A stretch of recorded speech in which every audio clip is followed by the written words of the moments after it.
Tuhan berfirman kepada Musa dan Harun, apabila pada kulit badan seseorang ada bengkak atau bintil-bintil atau panau yang mungkin menjadi penyakit kusta pada kulitnya, ia harus dibawa kepada Imam Harun atau kepada salah seorang dari antara anak-anaknya, imam-imam itu.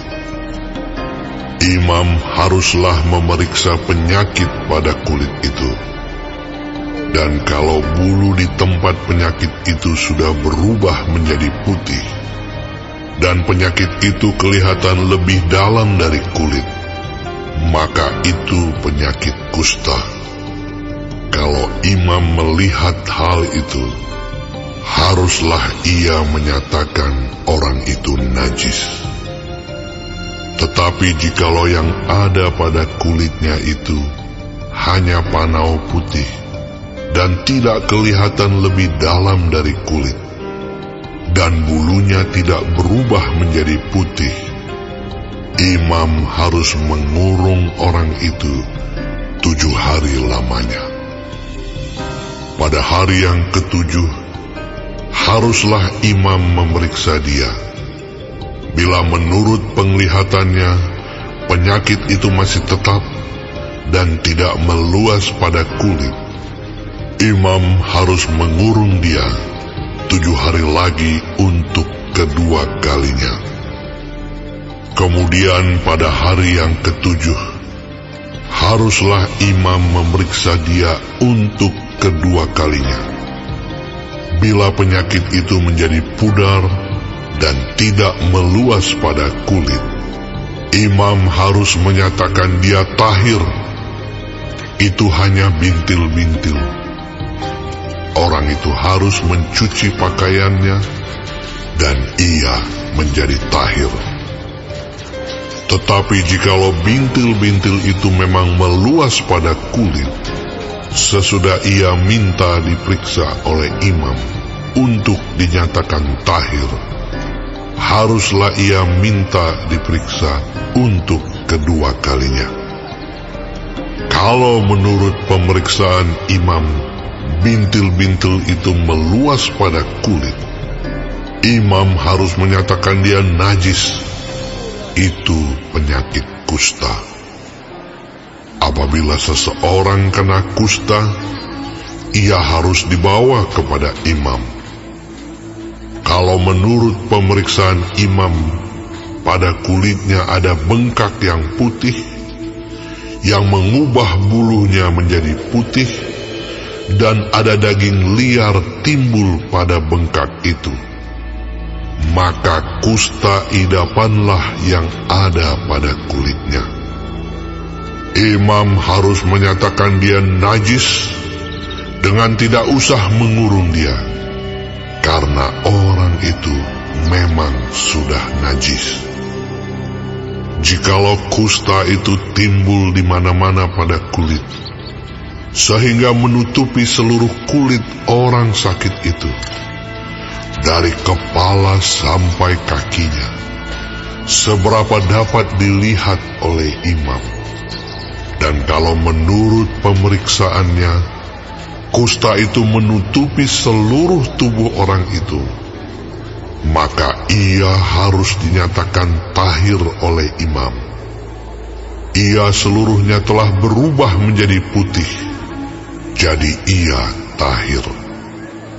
Tetapi pada waktu ada tampak daging liar padanya, najislah ia. Kalau daging liar itu dilihat oleh imam, ia harus menyatakan orang itu najis, karena daging liar itu najis, dan itu penyakit kusta. Atau apabila daging liar itu susut dan berubah menjadi putih, haruslah orang itu datang kepada imam. Kalau menurut pemeriksaannya penyakit itu telah berubah menjadi putih, haruslah imam menyatakan orang itu tahir. Memang ia tahir. Apabila pada kulit seseorang ada barah yang telah sembuh. Tetapi di tempat barah itu timbul bengkak yang putih, atau panau yang putih kemerah-merahan. Haruslah orang itu minta diperiksa oleh imam.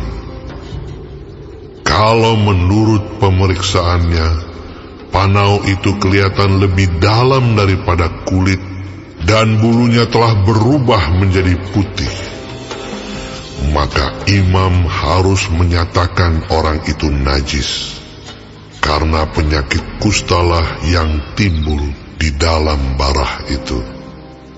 Tetapi jikalau panau itu diperiksa oleh imam, dan ternyata tidak ada bulu yang putih padanya, dan tidak lebih dalam daripada kulit, malahan pudar, imam harus mengurung orang itu 7 hari lamanya.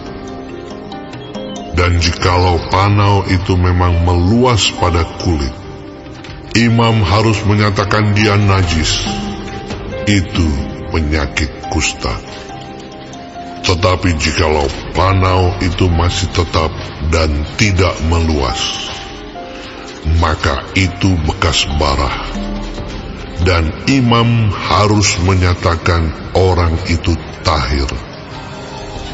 Atau apabila pada kulit seseorang ada lecur karena api, dan daging liar yang timbul pada lecur itu menjadi panau yang putih kemerah-merahan atau putih, maka imam harus memeriksa panau itu. Bila ternyata bulu pada panau itu berubah menjadi putih, dan panau itu kelihatan lebih dalam dari kulit, maka yang timbul di dalam lecur itu adalah penyakit kusta, dan imam harus menyatakan orang itu najis. Itu penyakit kusta. Tetapi jikalau menurut pemeriksaannya tidak ada pada panau itu bulu yang putih, dan panau itu tidak lebih dalam daripada kulit, malahan pudar, imam harus mengurung orang itu 7 hari lamanya. Pada hari yang ke-7, imam harus memeriksa lagi dia. Jikalau panau itu memang meluas pada kulit, maka haruslah imam menyatakan dia najis. Itu penyakit kusta.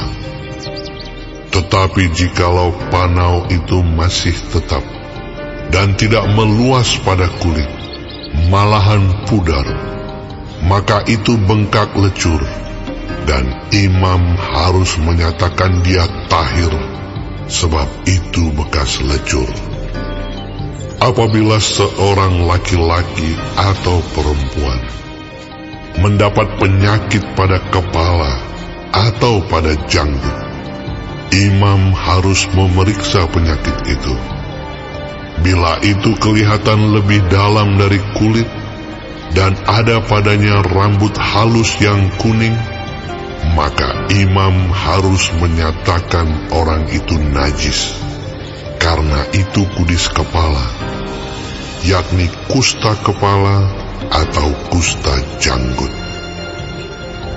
Dan apabila menurut pemeriksaannya penyakit kudis itu tidak kelihatan lebih dalam dari kulit, dan tidak ada padanya rambut yang hitam, maka imam harus mengurung orang yang kena penyakit kudis itu 7 hari lamanya. Pada hari yang ke-7, imam harus memeriksa penyakit itu. Bila ternyata kudis itu tidak meluas dan tidak ada rambut yang kuning padanya, dan kudis itu tidak kelihatan lebih dalam dari kulit, maka orang itu harus bercukur. Hanya tempat kudis itu tidak boleh dicukurnya. Lalu imam harus mengurung orang yang kena kudis itu untuk kedua kalinya 7 hari lagi. Kemudian pada hari yang ke-7, imam harus memeriksa lagi kudis itu. Bila ternyata kudis itu tidak meluas pada kulit dan tidak kelihatan lebih dalam dari kulit, maka imam harus menyatakan orang itu tahir, dan ia harus mencuci pakaiannya, dan ia menjadi tahir. Tetapi jikalau kudis itu memang meluas pada kulit, sesudah ia dinyatakan tahir, dan menurut pemeriksaan imam, kudis itu meluas pada kulit, maka imam tidak usah lagi mencari rambut yang kuning. Memang orang itu najis. Tetapi jikalau menurut penglihatan imam, kudis itu masih tetap, dan ada rambut hitam tumbuh pada kudis itu, maka kudis itu sudah sembuh, dan orang itu tahir, dan imam harus menyatakan dia tahir. Apabila pada kulit seorang laki-laki atau perempuan ada panau-panau, yakni panau-panau yang putih, imam harus melakukan pemeriksaan. Bila ternyata pada kulitnya ada panau-panau pudar dan putih, maka hanya kuraplah yang timbul pada kulitnya, dan orang itu tahir. Apabila rambut kepala seorang laki-laki meluruh, dan ia hanya menjadi botak, ia tahir. Jikalau rambutnya meluruh pada sebelah mukanya, dan ia menjadi botak sebelah depan, ia tahir. Tetapi apabila pada kepala yang botak itu, sebelah atas atau sebelah depan, ada penyakit yang putih kemerah-merahan, maka penyakit kustalah yang timbul pada bagian kepala yang botak itu. Lalu imam harus memeriksa dia. Bila ternyata bahwa bengkak pada bagian kepala yang botak itu putih kemerah-merahan, dan kelihatannya seperti kusta pada kulit, maka orang itu sakit kusta dan ia najis, dan imam harus menyatakan dia najis karena penyakit yang di kepalanya itu. Orang yang sakit kusta harus berpakaian yang cabik-cabik, rambutnya terurai, dan lagi ia harus menutupi mukanya sambil berseru-seru, "Najis, najis." Selama ia kena penyakit itu, ia tetap najis. Memang ia najis. Ia harus tinggal terasing di luar perkemahan. Itulah tempat kediamannya. Apabila pada pakaian ada tanda kusta, pada pakaian bulu domba atau pakaian lenan, entah pada benang lungsin atau benang pakannya, entah pada kulit atau sesuatu barang kulit, kalau tanda pada barang-barang itu sudah kemerah-merahan warnanya, maka itu kusta. Hal itu harus diperiksakan kepada imam. Kalau tanda itu telah diperiksa oleh imam, ia harus mengasingkan yang mempunyai tanda itu 7 hari lamanya. Pada hari yang ke-7, ia harus memeriksa tanda itu lagi. Apabila tanda itu meluas pada pakaian, atau benang lungsin, atau benang pakan, atau pada kulit, entah untuk barang apapun kulit itu dipakai, maka itu adalah kusta yang jahat sekali, dan barang itu najis. Ia harus membakar barang-barang yang mempunyai tanda itu, karena itu kusta yang jahat sekali. barang-barang itu harus dibakar habis. Tetapi jikalau menurut pemeriksaan imam, tanda itu tidak meluas pada barang-barang itu, maka imam harus memerintahkan orang mencuci barang yang mempunyai tanda itu. Lalu ia harus mengasingkannya 7 hari lagi untuk kedua kalinya. Kemudian sesudah barang itu dicuci, imam harus memeriksa tanda itu lagi. Bila ternyata rupa tanda itu tidak berubah, biarpun itu tidak meluas, maka barang itu najis, dan engkau harus membakarnya habis, karena tanda itu semakin mendalam pada sebelah belakang atau sebelah muka. Dan jikalau menurut pemeriksaan imam, tanda itu menjadi pudar sesudah dicuci, maka ia harus mengoyakkannya dari barang-barang itu. Tetapi jikalau tanda itu tampak pula pada barang-barang itu, maka itu kusta yang sedang timbul.